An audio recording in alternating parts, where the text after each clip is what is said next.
on va pas revenir dessus. Quelles sont les modalités de reversement de l'impôt?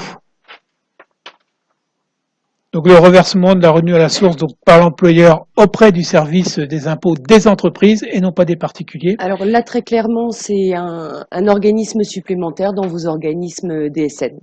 Vous avez créé un organisme Trésor public, comme vous avez pu créer un organisme URSSAF, retraite, prévoyance mutuelle. Voilà. Évidemment, en règle générale, dans les entreprises, ça existe déjà puisque, a priori, tout le monde paye de la TVA ou paye de l'IS. Bon, si c'était pas le cas, il faudrait penser qu'il faut souscrire et donc envoyer le mandat de prélèvement auprès du SIE avec les bons numéros de compte sur lesquels il faut venir prélever l'impôt sur le revenu à la source.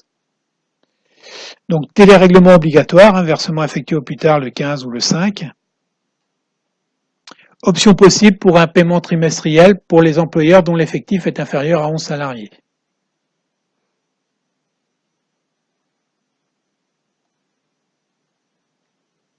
Donc le prélèvement à la source est-il pratiqué sur la prime d'intéressement? Oui, il est aussi pratiqué sur la prime d'intéressement.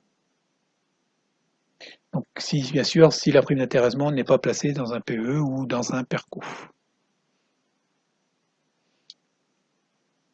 Le taux de revenu à la source change-t-il en cas d'exercice conjoint d'une activité salariée et d'une activité indépendante? Non. Non pour la retenue à la source sur les salaires et non pour la compte. On paiera la compte sur l'activité indépendante. Donc il y aura deux systèmes d'imposition différents. En cas de défaillance de l'employeur, est-ce que le salarié est responsable des erreurs commises par l'employeur? C'est-à-dire que si l'employeur a retenu l'impôt mais ne l'a pas reversé, est-ce qu'on ne va pas venir rechercher le salarié et lui demander de reverser l'impôt? Non, non, il ne paiera pas deux fois quand même. Hein, donc le salarié ne sera pas inquiété, c'est l'employeur qui sera inquiété. Hein, il n'y aura pas de solidarité de paiement avec l'employeur qui ne reverse pas la retenue à l'administration. L'administration s'adresse directement à l'employeur.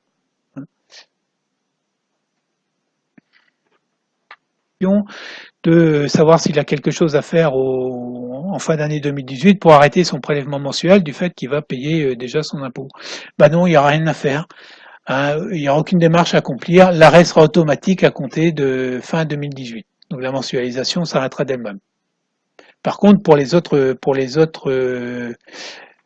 impôts, même s'il a arrêté la mensualisation sur l'impôt sur le revenu, les autres impôts mensualisés continueront à être mensualisés, hein, taxe d'habitation, taxe foncière, etc. Donc, en cas de pluralité d'employeurs, ça peut arriver. Qui est-ce qui paiera l'impôt? Ben, chaque employeur paiera l'impôt sur le salaire qui verse un salarié à deux employeurs. Chacun des employeurs versera l'impôt sur le salaire qu'il verse.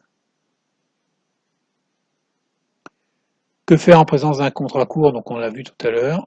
Voilà. Bon, j'ai fini rapidement parce qu'on a encore un peu explosé le temps.